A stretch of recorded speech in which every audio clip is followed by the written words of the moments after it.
Assalamualaikum warahmatullahi wabarakatuh. Bismillah, alhamdulillah, assalatu wassalamu ala rasulillah Sayyidina wa maulana Muhammad ibn Abdillah la nabiyya ba'dahu wa ala alihi wa man tabi'ah minad dunya ilal qiyamah. La haula wa la quwata illa billah, amma ba'du. Hadirin ma'asyiral muslimin hafizakumullah. Pagi ini masih melanjutkan penjelasan tentang kewajiban berdakwah. Dakwah itu bahasa Arab yang artinya mengajak. Maka setiap kita orang yang beriman itu punya kewajiban untuk mengajak. Mengajak apa dan kemana? Mengajak beriman kepada Allah dan mengajak taat kepada Allah. Ini bisa dilakukan oleh siapa saja sesuai dengan kemampuannya masing-masing. Wa qala alaihi salam, dan Nabi Muhammad sallallahu alaihi wasallam telah bersabda, ad-dalu 'alal khairi kafa'ilihi. Orang yang menunjukkan pada kebaikan akan mendapatkan pahala seperti orang yang melakukannya. Jadi kalau hari ini kita ngajarin anak kecil untuk bisa sholat, maka setiap anak kecil itu menjalani ibadah sholat, kita yang ngajarin dapat pahala. Kalau yang diajarin satu, ya tambah pahalanya satu orang sholat. Kalau yang diajarin 5, ya tambah pahalanya 5 orang yang sedang sholat. Begitu seterusnya. Kemudian nanti ternyata anak kecil yang kita ajarin sholat itu suatu saat ada yang jadi guru. Terus dia ngajarin muridnya untuk sholat juga, atau untuk baca Quran. Maka kita orang pertama yang ngajarin dia sholat, yang ngajarin dia kenal Allah, itu akan terus dapat pahala, menjadi amal jariyah, amal soleh yang pahalanya terus mengalir.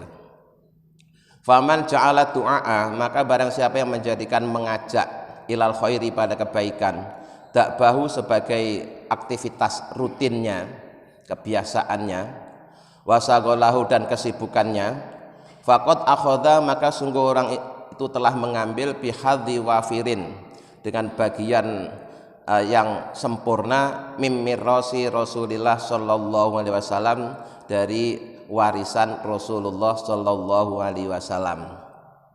Siapapun orangnya yang beriman yang kemudian dia punya aktivitas mengajak orang lain berbuat baik, kesibukannya sehari-hari mengajak orang lain untuk berbuat baik, itu digambarkan seperti orang yang ketika Rasulullah membagi warisan, dia dapat bagian warisan yang sempurna. Jadi aktivitas berdakwah itu merupakan warisan dari Rasulullah Shallallahu Alaihi Wasallam.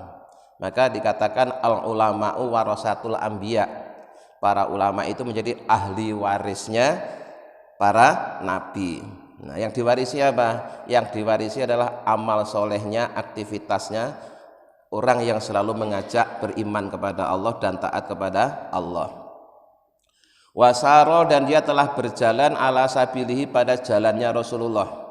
Jadi kalau kita ingin mengikuti jejak Rasulullah, maka kita harus mau ya untuk mengajak orang lain. Tidak harus jadi mubalek, tidak harus jadi pendakwah, tapi bisa jadi apa saja ya. Karena sesungguhnya mengajak itu bisa dilakukan oleh siapa saja.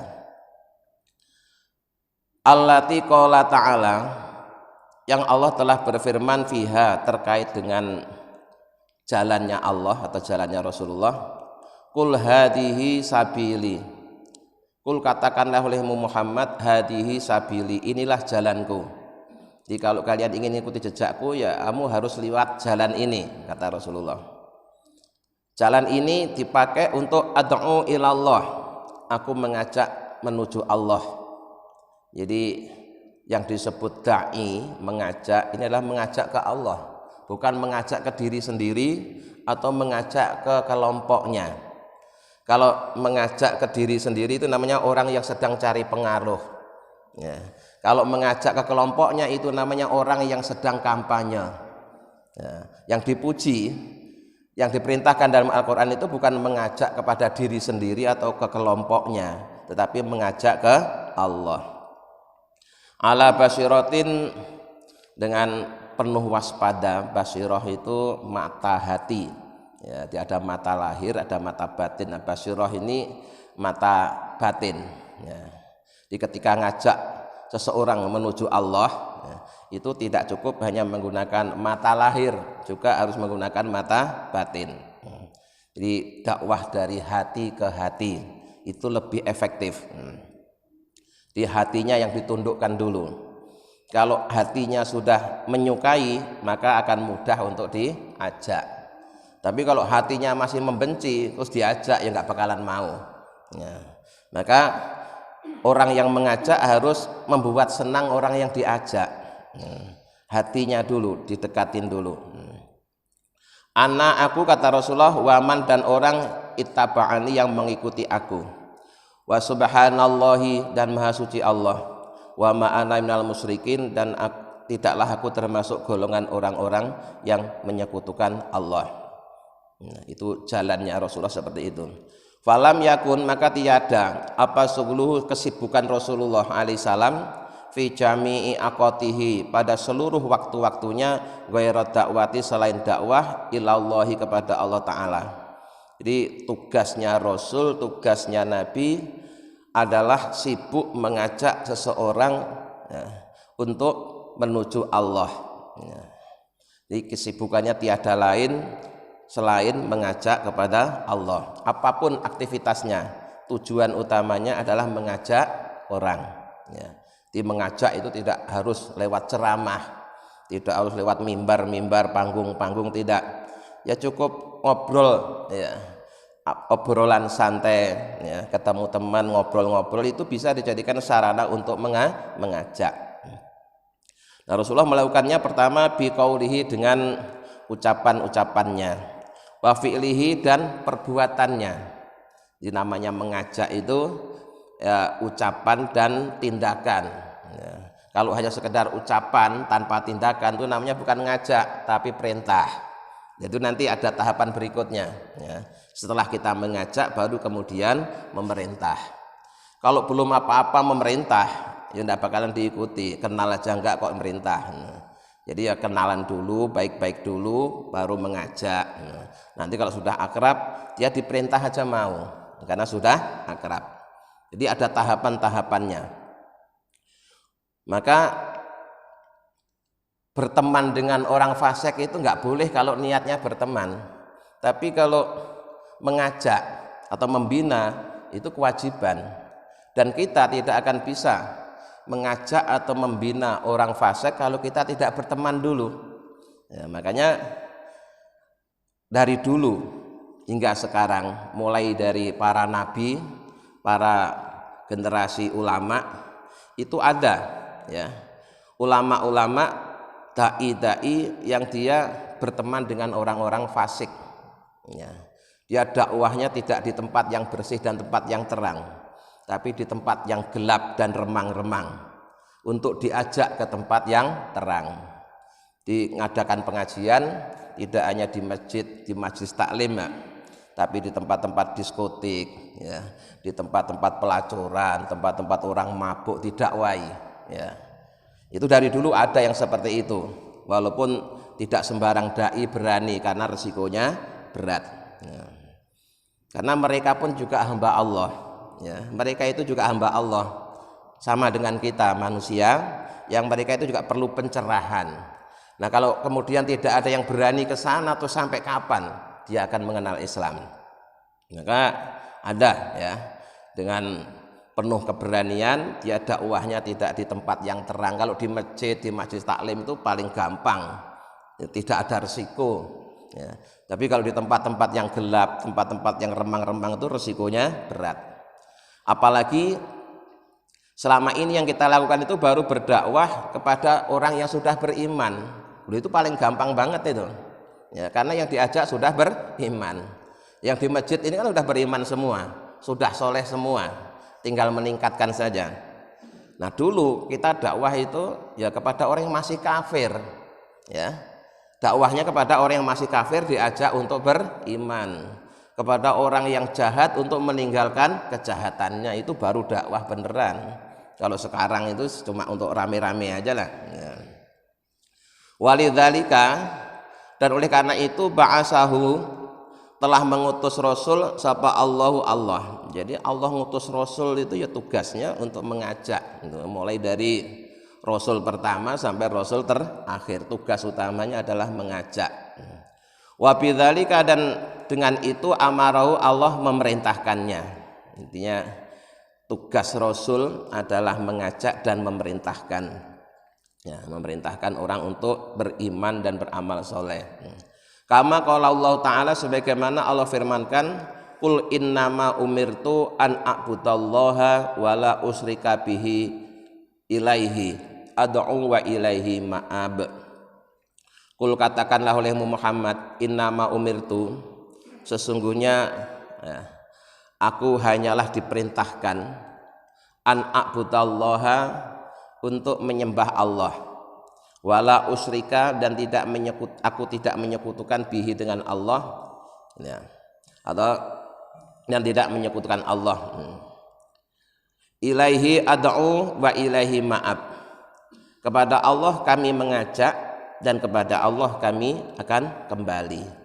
Jadi benar-benar ajakannya itu menuju Allah, bukan untuk mengikuti ide-idenya, bukan untuk mengikuti pemikiran-pemikiran pribadinya, bukan, tapi memang mengajak ke Allah, mengajak bukan ke kelompoknya. Kalau hanya untuk mengikuti kelompoknya itu namanya orang kampanye, cari dukungan. Fa aqrabun nasi, maka orang yang paling dekat min Rasulillah, dari Rasulullah SAW, wa aulahum, dan orang yang paling utama bihi, dengan Rasulullah, fit dunya, di dunia, wal akhirati, dan di akhirat, adalah ahrosuhum, yang paling sungguh-sungguh, ala hadzal amri, pada urusan ini.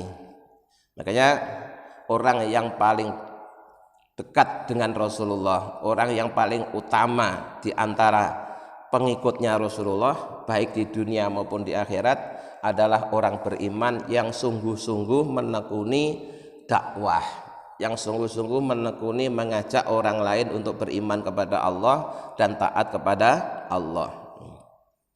Wa aksaruhum, dan paling banyak sugulan kesibukannya bihi, dengan urusan ini, maksudnya ya urusan mengajak orang untuk beriman. Wa tammuhum, dan paling sempurnanya orang dukulan, yang masuk fihi, di dalam urusan ini. Nah, yang dimaksud hadzal amri itu adalah akni bihi ad-da'wata, yaitu mengajak ilal khairi, kepada kebaikan. Yang kebaikan itu ditafsiri al-mufassiri, yang ditafsiri bil imani, dengan iman, wa ta'ati, dan taat. Jadi yad'una ilal khairi itu secara harfiah maknanya adalah mengajak kepada kebaikan. Nah, kebaikan yang dimaksud itu adalah yaitu iman dan taat. Karena dalam bahasa Arab itu banyak kata-kata yang kalau diterjemahkan dalam bahasa Indonesia semuanya artinya baik, tapi sebenarnya itu konteksnya beda-beda, ya. Satu contoh, khair itu baik, hasan itu baik, kemudian ma'ruf baik, thayyib juga baik. Jadi terus terang bahasa Indonesia itu kalau dipakai untuk menerjemahkan bahasa Arab itu masih kekurangan kata-kata, ya. Justru yang bisa mengimbangi itu bahasa daerah, bahasa Jawa itu kosakatanya paling kaya, ya. Bisa mengimbangi aneka macam bahasa. Nah, jadi kebaikan yang dimaksud dalam kalimat khair itu adalah iman dan taat. Dan nanti ma'ruf itu artinya juga baik, tapi baik dalam sisi yang lain. Nanti kita jelaskan kalau sudah nyampe.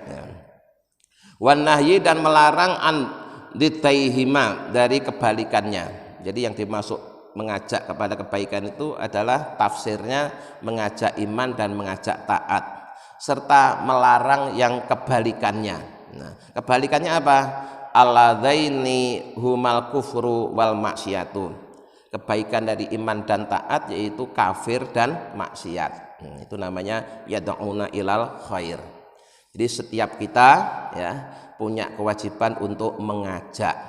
Sekali lagi, kewajiban kita mengajak, bukan membuat orang untuk mau. Perkara setelah diajak itu mau atau tidak itu bukan urusan kita, Pak. Ya, dan juga bukan menjadi bagian penilaian keberhasilan sebuah ajakan.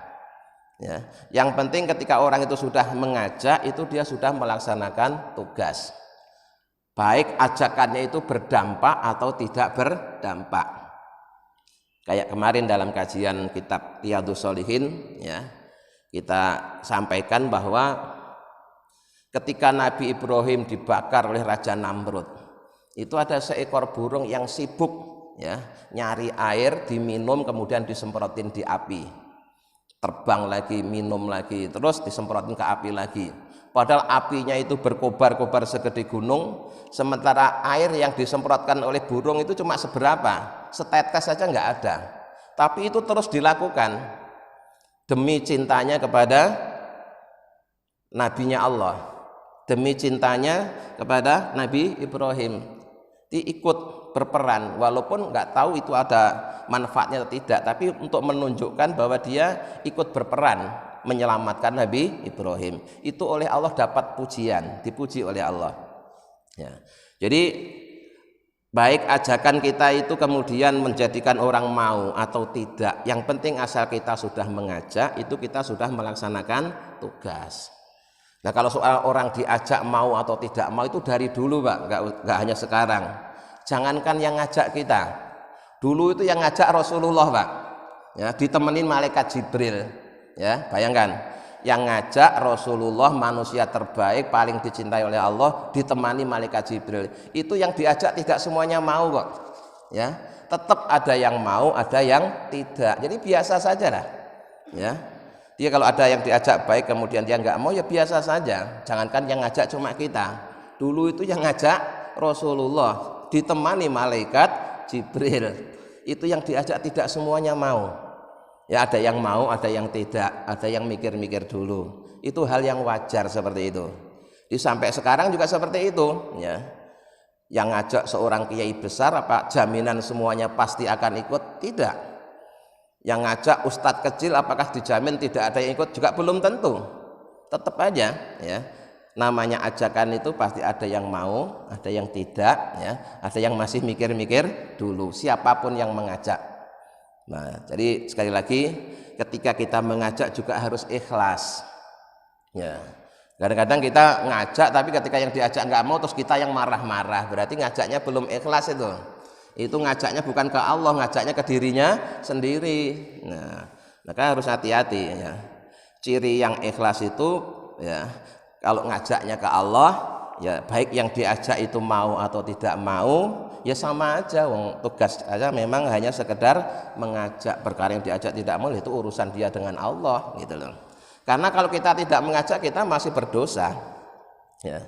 Nanti itu ada orang yang mau masuk surga terhalang tetangganya, itu ada. Kenapa?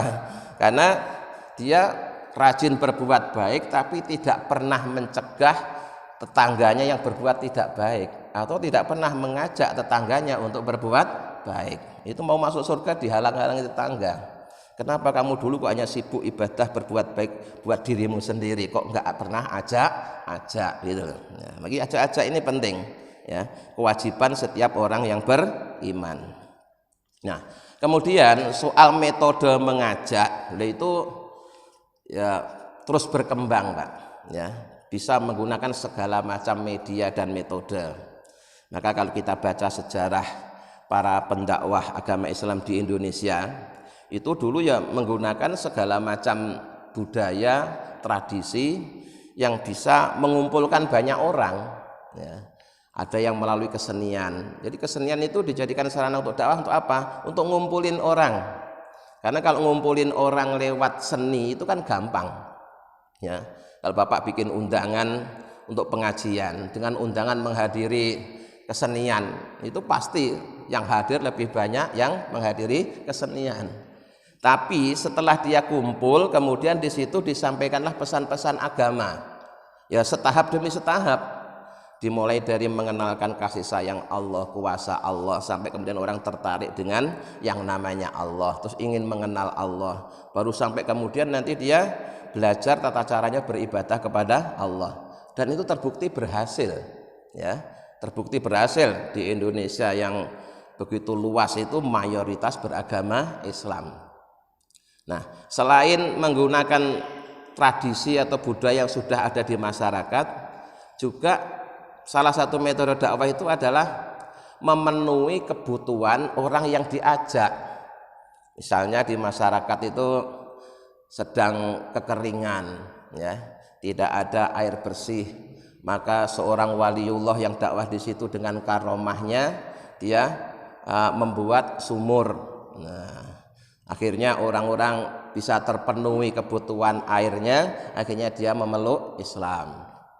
Atau di masyarakat itu sedang terjadi wabah penyakit, sementara zaman dulu kan belum ada dokter, belum ada rumah sakit, datang seorang pendakwah yang doanya manjur, ya, maka dengan karomah doanya dia mampu mengobati segala macam jenis penyakit, akhirnya orang masuk Islam, macam-macam, Pak. Nah ini kalau dulu para wali menggunakan karomahnya, kita yang bukan wali bisa kita wujudkan dalam bentuk aksi nyata. Ya, kalau misalnya masyarakat saat ini sedang kesulitan minyak goreng misalnya, kita kalau ngadain pengajian, kalau pengen yang datang banyak, nggak usah repot-repot datangin penceramah terkenal yang tarifnya puluhan juta. Sayang uang puluhan juta dibagikan ke ustadznya, belikan aja sembako, ya, belikan minyak goreng, terus undang masyarakat, suruh datang, ya, bahwa pengajian hari ini sepulang ngaji nanti jamaahnya dibagiin sembako, pasti mereka akan datang. Dan itu sudah kita praktekkan di masjid kita, ya, di Lazis bekerja sama dengan ibu-ibu muslimat sudah membuktikan cara seperti itu. Ya, kita pengajian bulanan itu di undangannya dicantumkan bahwa nanti sepulang ngaji itu akan dibagikan paket sembako. Alhamdulillah Pak, yang datang banyak. Ya, di uang puluhan juta daripada dipakai transport ustadznya, yang seneng kan cuma ustadznya sendiri. Tapi kalau dibelikan sembako, yang seneng jamaahnya. Karena kadang-kadang jamaah itu yang diperlukan bukan ilmu, Pak, tapi perutnya lapar. Ya, orang lapar dinasehati, ya enggak mau, karena tidak sesuai dengan yang dibutuhkan. Ya, jadi kita harus terlalu kreatif, berinovasi untuk menciptakan metode-metode dakwah yang baru yang sesuai dengan fenomena yang ada di masyarakat. Ya, jadi kalau dulu para wali menggunakan karomahnya, sekarang kita bisa menggunakan metode-metode yang bisa kita lakukan di zaman sekarang lah, ya. Jadi banyak seperti yang sekarang sedang banyak jadi contoh yang di Masjid Jogokarian itu kan juga begitu, ya. Jadi orang datang ke masjid itu senang karena memang dia tidak hanya dapat ilmu tapi juga dapat paling tidak bantuan kebutuhan yang dia butuhkan sehari-hari. Makanya ini ibu-ibu muslimat di Masjid Al Furqon sudah mempraktekkan 2 bulan ya. Itu ternyata yang hadir lebih banyak daripada biasanya. Ya, kalau biasanya mungkin hanya 50-70 orang, kemarin lebih dari 100 orang. Karena di undangannya memang dicantumkan bahwa nanti sehabis ngaji akan dibagikan paket sembako. Nah, itu salah satu metode dakwah, ya. Jadi tidak hanya dapat ilmu tapi juga dapat bantuan apa yang dia butuhkan sehari-hari, itu lebih efektif. Nah, daripada uang puluhan juta dikasihkan penceramah terkenal tingkat internasional, yang seneng kan cuma penceramahnya aja, jamaahnya ya tetap nggak seneng, ya, atau ya kurang seneng. Tapi kalau udah ini duit 20 juta belikan sembako aja, bagikan ke jamaah, itu penceramah lokal aja yang datang banyak, Pak. Ya, nggak usah ngundang penceramah nasional atau internasional, penceramah lokal aja kalau sehabis ngaji jamaahnya dibagi sembako, pasti masjid ini akan penuh. Ya, itu caranya, ya. Nah, jadi itu tadi dakwah itu mengajak. Nah, kemudian lanjutan firman Allah, wa qaulu ta'ala wa ya'muruna bil ma'ruf. Selain kita mengajak, maka tahapan kedua adalah memerintahkan yang ma'ruf. Nah, ma'ruf itu kebaikan yang sudah dikenal oleh masyarakat, ya, kebaikan yang dikenal oleh masyarakat, yang bisa jadi Ma'ruf itu di setiap daerah ukurannya beda-beda, Pak. Karena setiap masyarakat punya tradisi dan bahasa yang beda-beda. Kita yang paling dekat, Pak, itu antara bahasa Jawa dengan bahasa Sunda aja itu sudah banyak yang beda, ya. Sehingga ada yang bahasa kalau di Jawa dianggap bahasa halus, tapi di Sunda itu dianggap kasar, atau sebaliknya, ya. Itu banyak terjadi. Nah, makanya pengertian ma'ruf itu ya kebaikan yang diterima oleh masyarakat di mana dia berdakwah, yang bisa jadi ukurannya beda-beda. Nah, kalau khair tadi itu sudah standar, ya, khair itu standar, tidak bisa ditawar. Ya. Kalau iman, taat, kebalikannya kufur, maksiat itu sudah standar internasional. Ya. Tapi kalau ma'ruf itu ukurannya ya kebaikan yang dikenal oleh masyarakat yang di mana kita berdakwah. Maka termasuk penggunaan bahasa itu juga sangat menentukan. Ya. Kalau misalkan kita berdakwah di masyarakat yang terbiasa menggunakan bahasa yang halus, kok kemudian kita menggunakan bahasa yang kasar, ya pasti tidak akan diterima. Nah, maka juga harus tahu, ya, bahasa-bahasa yang cocok dengan di mana dia menyampaikan pesan. Nah, wa yanhauna 'anil munkari, dan mencegah yang mungkar. Wa ulaika, dan mereka itulah, mereka siapa? Yang mengajak kepada baikan, yang memerintahkan yang ma'ruf dan mencegah yang mungkar, humul muflihun. Mereka itulah orang-orang yang beruntung, ya, beruntung di dunia maupun beruntung di akhirat. Wal falahu, yang disebut beruntung itu adalah wal fauzu, yaitu keberuntungan, bisa ada di dunia dengan kebahagiaan dunia, wal akhirati, dan akhirat. Jadi maknanya muflihun itu orang-orang yang beruntung. Kata muflihun itu bentuk tunggalnya falah, ya, al falah, keberuntungan. Nah, itu maksudnya beruntung di dunia, beruntung di akhirat. Wal amru bil ma'ruf wan nahyu 'anil munkar min a'dhami sa'iriddin. Amar ma'ruf nahi munkar itu termasuk syiar-syiar agama yang agung. Tapi metodenya juga harus benar, ya.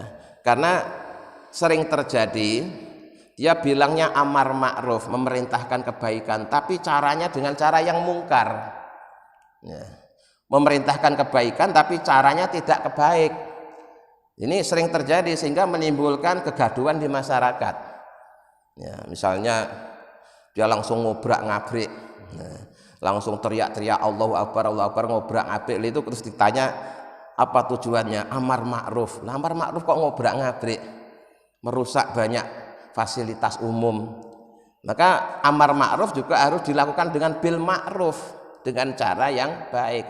Yang disampaikan baik, caranya juga baik. Nah, kadang-kadang maunya yang disampaikan baik tapi caranya tidak baik, akhirnya justru malah mendapat perlawanan, ya. Jadi memerintahkan yang ma'ruf, mencegah yang mungkar. Jadi memerintahkan yang ma'ruf dengan cara yang ma'ruf, jangan memerintahkan yang ma'ruf dengan cara yang mungkar.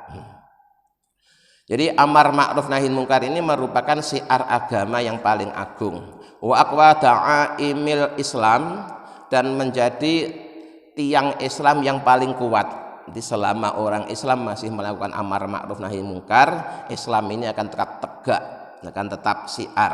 Nah, wa ahamil wadhaifi, dan aktivitas yang paling penting alal muslimina, atas orang-orang Islam.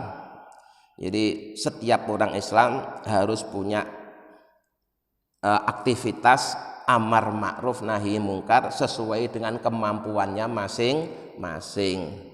Jadi gini loh, Pak, ya, walaupun kita tinggal di kota yang kadang-kadang memang rata-rata masyarakatnya itu kayak nafsi-nafsi, ngurusi diri sendiri. Ketika kita melihat sesuatu yang tidak baik, jangan segan-segan untuk mengingatkan, ya. Misalnya kita sedang mau berangkat ke masjid, terus ada anak sudah mau maghrib masih main sepak bola, itu tidak ada salahnya Bapak tegur, ya. Walaupun bukan anak Bapak, enggak salah Bapak untuk menegur. Ayo udah sore mandi dulu terus sholat, gitu loh. Jangan kita berangkat ke masjid terus ngelihat di samping masjid ada anak main sepak bola, didiemin aja, ya. Mentang-mentang bukan anak saya. Walaupun bukan anak saya tapi kan anak saudara kita, anak teman kita, anak tetangga kita, minimal anak sesama orang Islam. Ya enggak ada salahnya Bapak bilangin, ayo udah sore, udah mau maghrib, kita ayo cepat pulang mandi dulu, sholat gitu loh ya. Jadi ada kepedulian. Setiap kita punya kewajiban untuk amar ma'ruf nahi mungkar. Jangan terus mentang-mentang bukan anaknya didiemin aja. Terus kemudian wabihima qawamul amri, dengan amar ma'ruf nahi mungkar maka urusan menjadi tegak, wasolahu sa'nihi, dan segala urusan menjadi baik. Nah, sebaliknya wabi ihmalihima, dengan mengabaikan amar ma'ruf nahi mungkar, tata'attolu, maka akan menjadi lemah, atau menjadi tidak berdaya apal al-huququ, kebenaran. Walaupun benar tapi kalau tidak didukung semangat untuk amar ma'ruf nahi mungkar ya akan menjadi lemah, akan disepelekan. Maka juga harus ada ya, orang yang aktivitasnya amar ma'ruf nahi mungkar, tapi ingat caranya juga harus tetap menggunakan cara yang ma'ruf.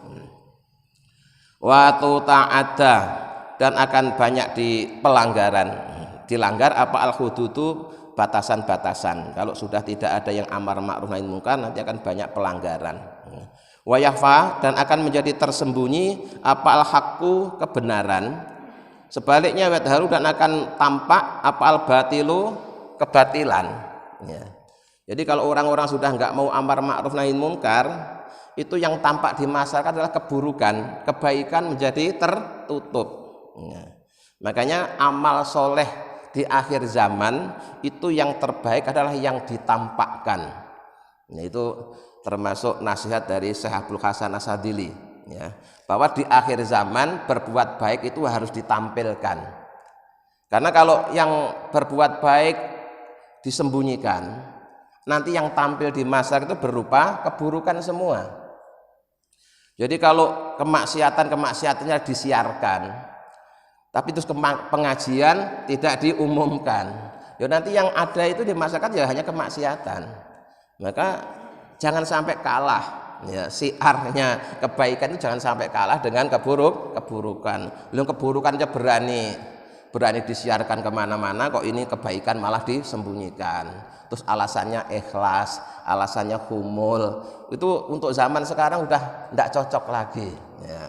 Mungkin zaman dulu ketika orang berbuat maksiat dengan sembunyi-sembunyi, maka yang taat pun juga sembunyi-sembunyi. Nah sekarang yang maksiat itu sudah terang-terangan ya.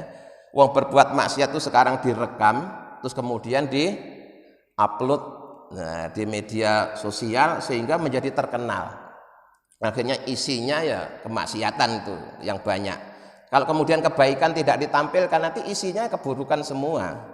Maka ya harus diimbangi ya, untuk kebaikan-kebaikan harus disiarkan, kebaikan-kebaikan harus ditampilkan supaya yang ada di masyarakat itu tidak hanya keburukan tapi juga ada kebaikan. Wal ma'rufus, dan yang disebut dengan ma'ruf adalah ibaratun, sebagai ungkapan an kulli syai'in, tentang segala sesuatu amarahullah, yang Allah telah memerintahkan bifili, untuk melakukannya. Jadi ma'ruf itu apa? Kebaikan yang diperintahkan oleh Allah, wa habba, dan dicintai min ibadi, dari hambanya Allah. Jadi kebaikan yang diperintahkan oleh Allah dan disukai oleh orang. Nanti ada tambahan disukai oleh orang. Nah, itu namanya ma'ruf. Al-qiyamah, menegakkan bihi, dengannya. Jadi ma'ruf adalah kebaikan yang diperintahkan oleh Allah dan hambanya suka melakukannya. Jadi kebaikan yang disukai oleh banyak orang, yang dikenal oleh banyak orang. Wal mungkaru, sedangkan yang disebut mungkar adalah kullu syai'in, segala sesuatu karihallah, yang Allah membenci, fi'lahu, pada pelakunya.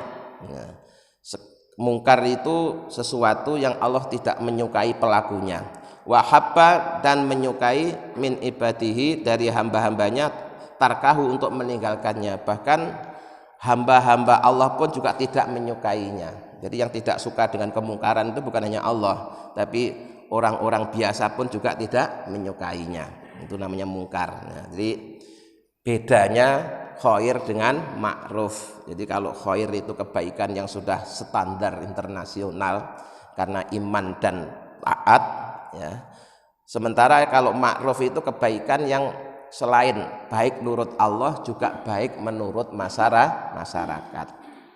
Maka sekali lagi, tahapan pertama kita mengajak Setelah itu kemudian memerintahkan kebaikan. Baru berikutnya nanti mencegah kemungkaran.